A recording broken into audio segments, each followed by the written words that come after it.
Men's football is one of the biggest sports in the world, but can we say the same about women's? This is my story. Football's a global phenomenon with an estimated 5 billion fans worldwide. It's the world's most popular sport that is watched, played and discussed in almost every part of the world. The first ever recorded women's football match was on the 7th of May 1881 and the future looked bright. This was all soon put to an end on the 5th of December 1921 when the FA announced a ban on women's football.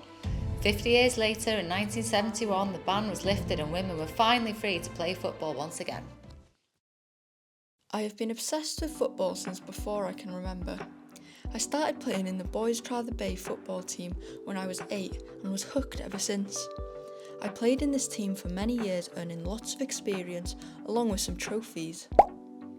During these days, my dad was my biggest support and even coached the team. How did you find being a coach for ASA? I find it very rewarding, not only being able to try and develop and bring on the skills of all the kids, but also to experience firsthand watching my daughter develop. At 11 years old, I joined a women's team in order to gain more experience and have a backup team for when I was too old to play with the boys. My dad also coached this team as he enjoyed teaching me and watching my ability to play football grow.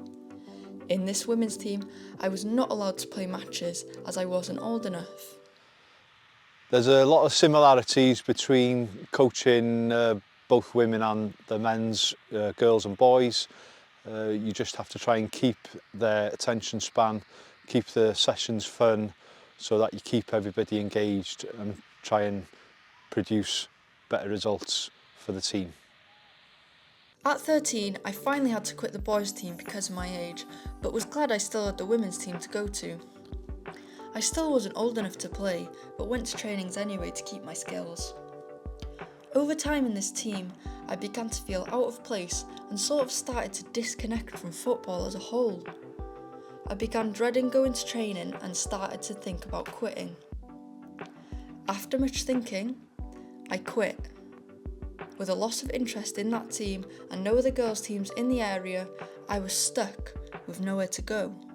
During this time, I waited eagerly for a new team for my age group to pop up and I'd have somewhere to go, but it just didn't happen and I began to lose hope. 3 years after quitting the team, I finally got a sense of hope with Holyhead Hotspurs creating an under-17s girls football team. I started going to the tryouts and trainings until finally they named the team and I was in it. I have now been in this team for a couple of months and have finally found my spark in football again.